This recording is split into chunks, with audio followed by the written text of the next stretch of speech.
নমস্কার। আচ্ছা, একবার ভেবে দেখুন তো, যদি এমন হতো যে এই পুরো পৃথিবীর ইতিহাসটা আসলে আগে থেকে লেখা একটা নাটকের মতো। শুনতে অবাক লাগছে, তাই না?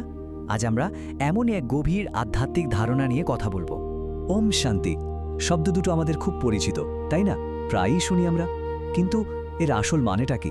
এটা কিন্তু শুধু একটা সম্ভাষণ নয়, এর গভীরে লুকিয়ে আছে আমাদের আসল পরিচয়ের একটা সূত্র।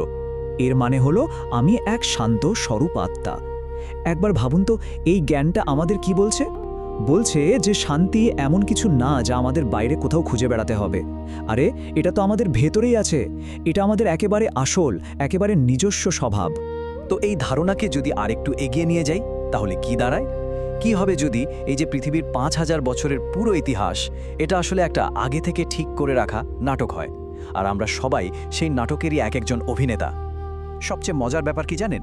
এই দর্শন অনুযায়ী এই বিশাল বিশ্ব নাটকের স্ক্রিপ্টটা জানাটা কোনো অসম্ভব বা গোপন ব্যাপার নয়, বরং এটা আমাদের প্রত্যেকের জন্মগত অধিকার, আমাদের উত্তরাধিকার। চলুন আজ এই রহস্যের গভীরে একটু ঢোকা যাক।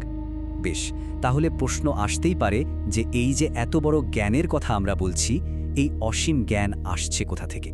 এই শিক্ষায় বলা হয় যে এর উৎস হলেন স্বয়ং পরম পিতা। তিনি এই জ্ঞানের ভাণ্ডার সবার জন্য খুলে দিয়েছেন। তাকে অনেক নামে বর্ণনা করা হয়, যেমন জ্ঞানের সাগর, শান্তির সাগর, সুখের সাগর। মানে এক কথায় বলতে গেলে যা কিছু ভালো গুণ আছে সব কিছুর উৎস তিনি। তিনি এই যে মানব বিশ্ব, এ বিশ্বরূপী গাছের বীজ, আর তিনি পরমধাম থেকে এসে আমাদের অর্থাৎ আত্মাদের শিক্ষা দেন। এখানে একটা খুব গুরুত্বপূর্ণ কথা বলা হয়েছে।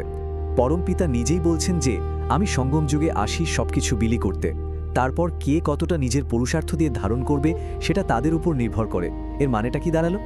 জ্ঞানটা কিন্তু সবার জন্যই খোলা, কিন্তু এই উত্তরাধিকারটা অর্জন করে নিতে হবে নিজের চেষ্টায়, নিজের পুরুষার্থ দিয়ে। তো চলুন এবার সরাসরি এই বিশ্ব নাটকের ধারণাটার দিকে তাকাই।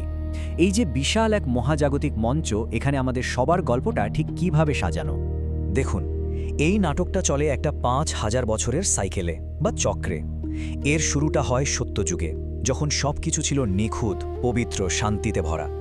এরপর আসে ত্রেতা যুগ, পবিত্রতা একটু কমে আসে। দাপর যুগ থেকে শুরু হয় আসল সমস্যা, মানে বিকার আর দুঃখের শুরু হয়। আর কলিযুগে এসে সেই দুঃখ পৌঁছায় একেবারে চরমে। কিন্তু একটা কিন্তু আছে, এখন আমরা আছি একটা খুবই স্পেশাল সময়, যাকে বলা হয় সঙ্গম যুগ, মানে পুরো চক্রটা বদলানোর মুহূর্ত।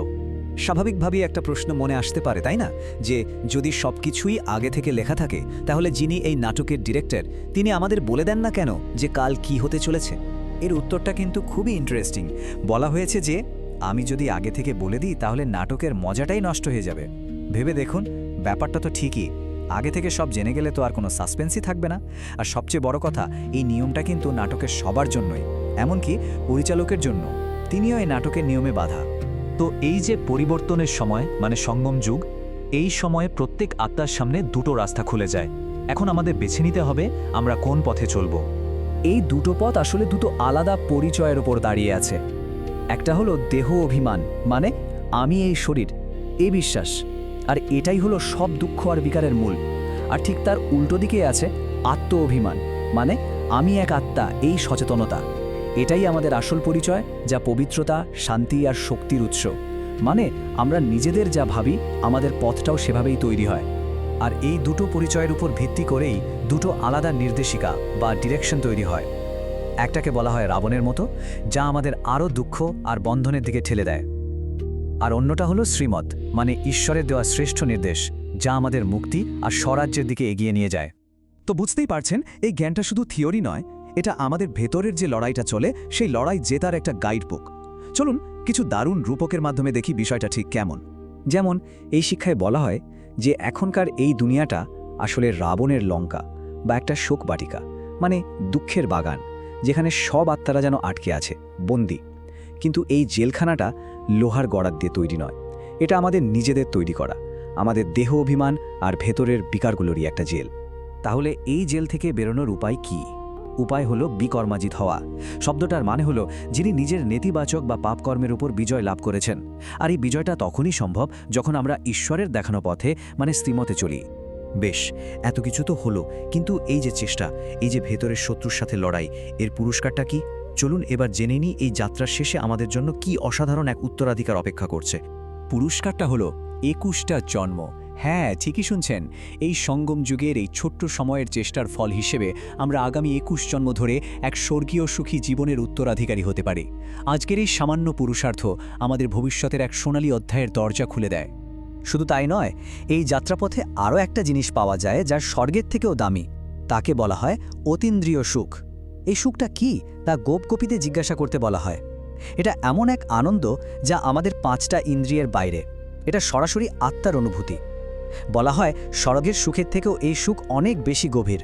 তাহলে পুরো বিষয়টা সারমর্ম কি দাঁড়ালো? খুব সহজ।